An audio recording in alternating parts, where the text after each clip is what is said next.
बहंगिया देख के खुशी से झूमे बिहरिया।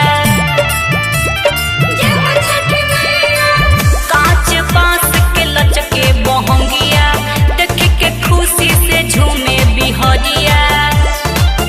सभे आदित्य के धरेला ध्यान हो।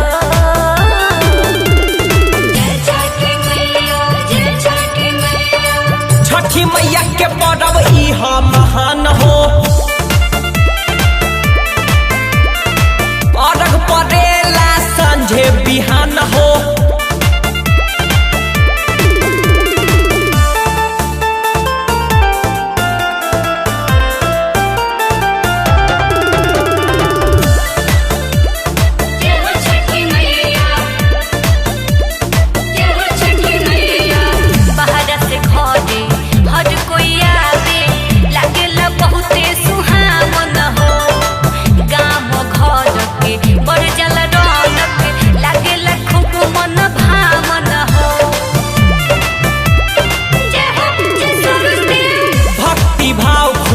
मन में जगावे छठ पर्व पावन हो।